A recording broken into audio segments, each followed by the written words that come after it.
असं म्हणतात, half knowledge is वर्स दॅन इग्नरन्स. म्हणजे अर्धवट ज्ञान अज्ञानापेक्षा देखील धोकादायक असतं.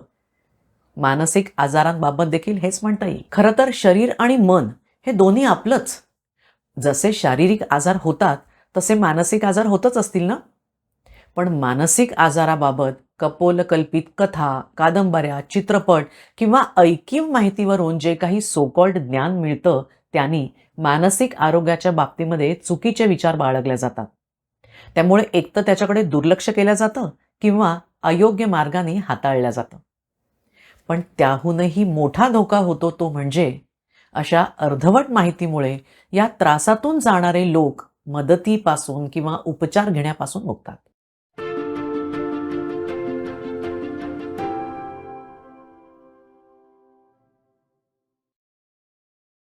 नमस्कार. सायकोलॉजी संडेजमध्ये मी डॉक्टर अनुराधा हरकरे. मी एक काउन्सिलर आणि सायकोलॉजिस्ट आहे. फ्रेंड्स, समाजामध्ये मानसिक आरोग्याबाबत अत्यंत गंभीर परिस्थिती आहे. ग्लोबल मेंटल हेल्थ स्टॅटिस्टिक्सच्या आकडेवारीनुसार 4 ते 5 लोकांपैकी एकाला किमान एकदा तरी मानसिक आजाराने ग्रासलेलं असतं. अँटी डिप्रेसंट्स हे सर्वाधिक खपल्या जाणाऱ्या औषधांपैकी एक प्रमुख औषध आहे. पण दुर्दैवाने मानसिक आरोग्याबाबतची साक्षरता अत्यंत महत्त्वाची असूनही फार कमी दिसते. परिणामी मानसिक समस्या असलेल्यांबद्दल समाजामध्ये नकारात्मक आणि पर्यायाने हानिकारक वृत्ती बाळगल्या जाते. म्हणून ते लोक आणि ते कुटुंब स्वतःबद्दल लाज, राग किंवा अपराधी भावना बाळगतात. आता जर कोणाला ब्लड प्रेशर असेल तर त्या व्यक्तीकडे आपण दूषित नजरेने बघतो का? मग जर काही कारणाने एखाद्या व्यक्तीला प्रचंड मानसिक प्रेशर असेल तर त्या व्यक्तीकडे दूषित नजरेने का पाहायला जावं? आणि जरी मानसिक आजार असला तरीही तो एक आजार म्हणजे ती व्यक्ती, अशा पद्धतीने त्या संपूर्ण व्यक्तीला डिफाईन करणं योग्य होईल का? व्यक्तीची मानसिक आजारामुळे तार्किक विचार करण्याची किंवा काही वागण्याची ती क्षमता जर तात्पुरती कमी झाली असेल तरीही त्या व्यक्तीमधली प्रतिभा, कौशल्य हे असतातच, हे आपल्याला लक्षात ठेवणं महत्त्वाचं आहे. सुदैवाने हळूहळू पण या बाबतीत जाणीव वाढत असली तरी देखील अजून म्हणावी तशी प्रगती नाही. याविषयी मोकळं बोलून चिंता, उदासीनता, नैराश्य किंवा व्यसनाधीनता यासारख्या मानसिक स्थितींकडे सामान्य नजरेने बघणं अत्यंत आवश्यक आहे. समोरच्याला कोणता आजार आहे याच्या पलीकडे जाऊन त्या व्यक्तीचा आत्मसन्मान आणि माणुसकी जपणं हे महत्त्वाचं आहे. आता मानसिक आजार का होतात याची अनेक कारणं आहेत. त्यात काही जैविक म्हणजे बायोलॉजिकल घटक, जसं हेरिडिटी किंवा मेंदूचे इन्फेक्शन, मेंदूत असणारा डिफेक्ट किंवा त्याला झालेला डॅमेज हे असू शकतं. मेंदूमध्ये होणारे केमिकल इम्बॅलन्स किंवा व्यक्तीमधला स्वभाव दोष, ती व्यक्ती जन्माला येण्याआधी आईच्या गर्भात असताना आईला असलेली व्यसनं, जन्माच्या वेळी ऑक्सिजनचं मिळालेलं कमी प्रमाण, यांनी देखील काही मानसिक आजार होऊ शकतात. याशिवाय दुर्लक्षित बालपण, भावनिक किंवा लैंगिक शारीरिक शोषण, बालपणी अनुभवलेली पालकांची भांडणं, मारामाऱ्या किंवा त्यांचा घटस्फोट, पालकांचा मृत्यू अशासारखी भावनिक कारणं देखील मानसिक आजारांचं मूळ होऊ शकतं. जोडीला आर्थिक दुर्बलता, व्यसनं, बेरोजगारी, कर्जबाजारीपणा, गुन्हेगारी वातावरण, अस्थिर आयुष्य असे सामाजिक आर्थिक घटक देखील मानसिक आजारांसोबत जोडलेले असतात. आणि तरी देखील सगळी कारणं अद्याप स्पष्ट झाली नाही असं तज्ज्ञांचं म्हणणं आहे. अर्थात मानसिक आजार या अशा अनेक घटकांच्या इंटरॅक्शनचा परिणाम असल्याने असे घटक आहेत म्हणजे मानसिक आजार होईलच असंही नाही, किंवा ह्यातलं काहीच नाही तरीही मानसिक आजार होणारच नाही असंही नाही. म्हणजे इतकी क्लिष्टता याच्यामध्ये आहे.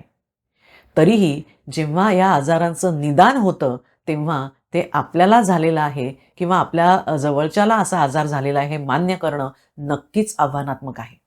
आणि म्हणूनच याबाबत थोडी जाणीव निर्माण होण्याच्या दृष्टीने आजपासून या विषयावरची म्हणजे मानसिक आरोग्य, संकोच नको साथ हवी ही सिरीज मी सुरू करते. कारण आपण चंद्रावर जरी पोचलोत ना तरी मानसिक आजाराविषयी आजही बऱ्यापैकी तेच जुने आणि झापडबंद विचार होत. जसं हे आजार फार कॉमन नाहीत, लहान मुलांना होत नाहीत किंवा ज्यांचा मनावर कंट्रोल नाहीत, जे स्वभावाने कमकुवत आहेत, तेच अशा आजारांना जास्त बळी पडतात इत्यादी. किंवा सगळं छान सुरू असताना कसे काय प्रॉब्लेम येऊ शकतात? नाटकं आहेत सगळी, दुर्लक्ष दिलं की जाईल आपोआप, असं बरंच काही. प्रत्यक्षामध्ये मानसिक आजार वेगाने वाढतायत आणि ते कुणालाही होऊ शकतात. लहान मुलं देखील याला अपवाद नाहीत. शिवाय याबाबत असणारी म्हणजे सामान्य लोकांना असणारी माहिती ही देखील खूप दिशाभूल करणारी असते.